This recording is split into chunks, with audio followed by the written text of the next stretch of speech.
জেলখানার ভেতরে 3টা বছর আল্লামা মামুনুল হক হাফিজাহুল্লাহ আমরা দুইজন এক জায়গায় ছিলাম। সকালে এবং দুপুরের খাবার আমরা এক জায়গায় খেতাম। মাঝে মাঝে আমারে বলতেন যে হামজা, বাইরে যদি আল্লাহ নিয়ে যায় কোনোদিন কাফেরের জানাজায় যাব না, পড়াবো না।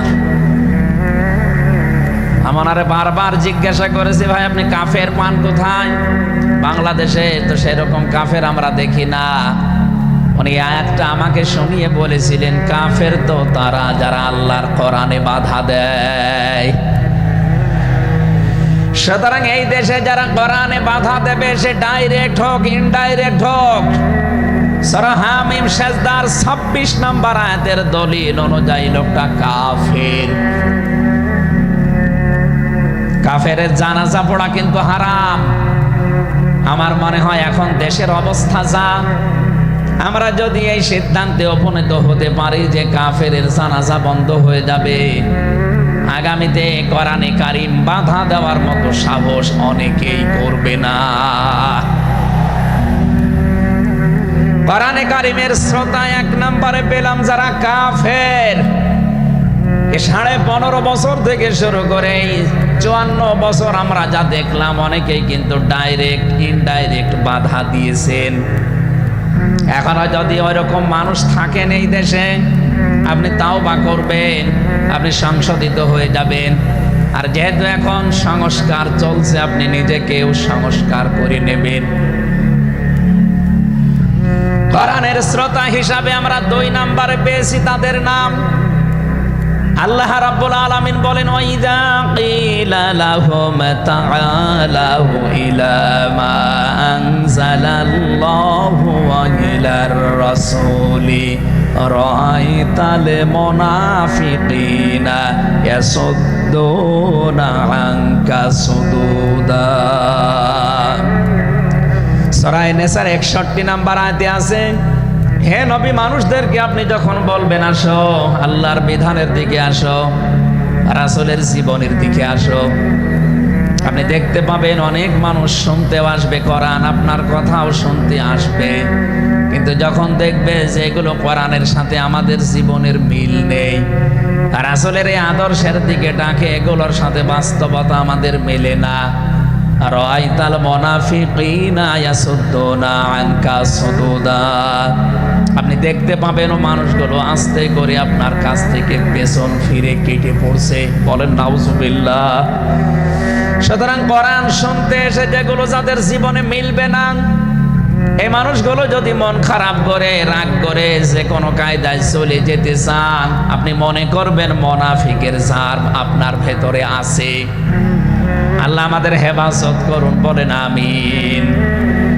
3 নম্বর শ্রোতার বর্ণনা পেয়েছি সূরা আনফালের 2 নম্বর আয়াতে। আল্লাহ পাক বলেন, ইন্নামাল মুমিনুনা আল্লাযীনা ইযা যুকিরাল্লাহু ওয়াজিলাত কুলুবুহুম ওয়া ইযা তুলিয়াত আলাইহিম আয়াতুহু যাদাতুহুম ঈমানা ওয়া আলা রাব্বিহিম ইয়াতাওয়াক্কালুন। চিৎকার করে বলেন আল্লাহু আকবার।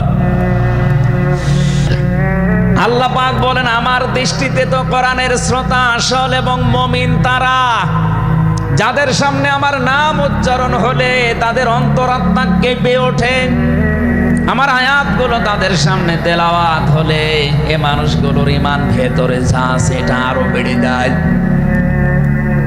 এখানে যাদাতুহুম ঈমান আর ব্যাখ্যায় আমি দেখেছি, শরীরের পশমগুলো দেখবেন আপনি হঠাৎ খাড়া হয়ে যাবে, বাম স্তনের 2 আঙ্গুল নিচে একটা গোস্তের টুকরা আছে, ওটা কাঁপবে, কাঁপাকাঁপি করবে, একটা অনির্বচন শোক আপনি আলাদা অনুভব করবেন।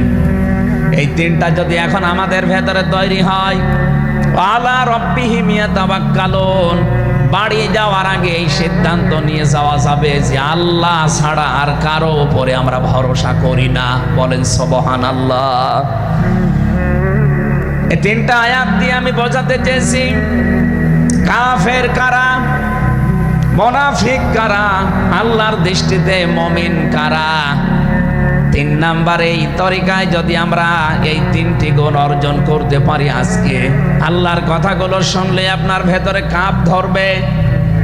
দুই নাম্বারে আল্লাহর আয়াত তেলাওয়াত হবে, যখন বুঝতে পারবেন যে কি বলে। ওয়াইদা সামিউ মা উনজিলা ইলার রাসূলি তারা আয়ুনাহুম তাফিদু মিনাদ দামি মিম্মা আরাফু মিনাল হক ইয়াকুলুনা রব্বানা আমান্না ফাকতুবনা মা'আশ শাহিদিন। সূরা মায়েদা 7 নাম্বার পারার 1 নাম্বার পৃষ্ঠার 1 নাম্বার লাইনের 83 নাম্বার আয়াতে আছে। তাফসিরে ফি জিলালিল কোরআন থেকে শোনাচ্ছি। রব্বুল আলামিন বলেন, নবী আপনি যখন ওদের সামনে পড়বেন, আমার এই আয়াতগুলো যখন ওরা মন দিয়ে শুনবে, অনুধাবন করতে পারবে, উপলব্ধি করার যোগ্যতা যাদের আছে, আপনি দেখবেন ওদের চোখ দিয়ে মনের অজান্তে পানি পড়ছে। এজন্য অ্যাক্টিভ হন আরো, কারণ কোরআন শোনার 2টা নিয়ম আল্লাহ দিয়েছেন। ফাসতামিউ লাহু ওয়া আনসিতু, শুধু শোনা না, তাহলে সামিয়া দিতেন। আল্লাহ ফাসতামিউ দিয়েছেন, এজন্য মনোযোগ সহকারে শুনতে হবে।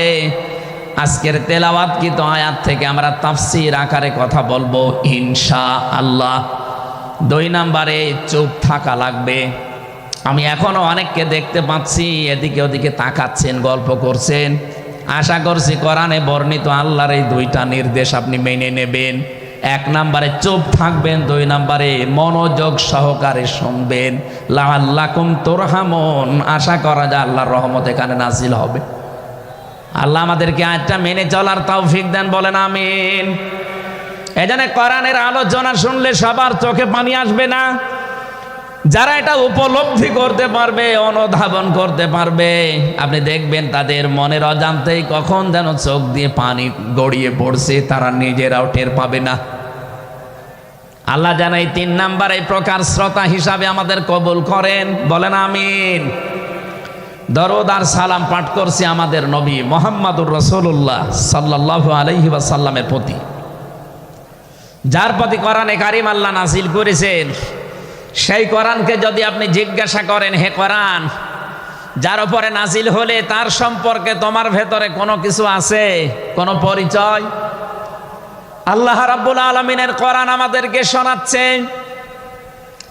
وَإِذْ قَالَ رَبُّ وَإِذْ قَالَ عِيسَى ابْنُ مَرْيَمَ إِنِّي رَسُولُ اللَّهِ إِلَيْكُمْ مُصَدِّقًا لِمَا بَيْنَ يَدَيَّ مِنَ التَّوْرَاةِ।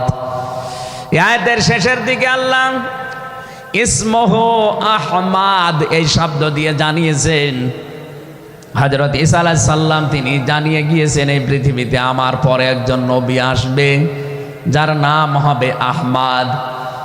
আমাদের নবীর পরিচয়টা আল্লাহ কোরআনে কারীম যিনি নাজিল করলেন তার উপরে, তার ভেতরেই তার নামটা আল্লাহ সংরক্ষণ করে দিয়েছেন। প্রশ্ন আসতে পারে, এক একজনের তো বহু নাম আমরা দেখি। হে কোরআন, তোমার ভেতরে কি মুহাম্মদুর রাসূলুল্লাহ সাল্লাল্লাহু আলাইহি ওয়াসাল্লাম এই নাম তোমার ভেতরে আল্লাহ কি তার সম্পর্কে দিয়েছেন নাকি? আমরা যে তেলাওয়াত করেছি সূরা ফাতিহা, এই সূরা থেকে যেহেতু আজকে আলোচনা করব, এই সূরার প্রথম আয়াতে আমার আল্লাহ আমার নবীর নামকে উল্লেখ করে জানিয়েছেন। এটা 29 নাম্বার আয়াত, মুহাম্মাদুর রাসূলুল্লাহ। সূরা ফাতিহার 29 নাম্বার আয়াতটা আমরা পড়েছি 4 ভাগের 1 ভাগ। এই আয়াত থেকে আমরা আজকের আলোচনার বিষয় সাজিয়েছি। আমার আজকের বিষয়বস্তু, আমরা মুহাম্মাদুর রাসূলুল্লাহর উম্মত হতে চাই। সত্যি যদি আল্লাহর দৃষ্টিতে বিশ্বনবী মুহাম্মদুর রাসূলুল্লাহর উম্মত আমরা হতে চাই, মাস্ট বি তেলাওয়াতকৃত আয়াতের এই বর্ণিত গুণগুলো আমাদের এখন থেকেই অর্জন আরম্ভ করা লাগবে।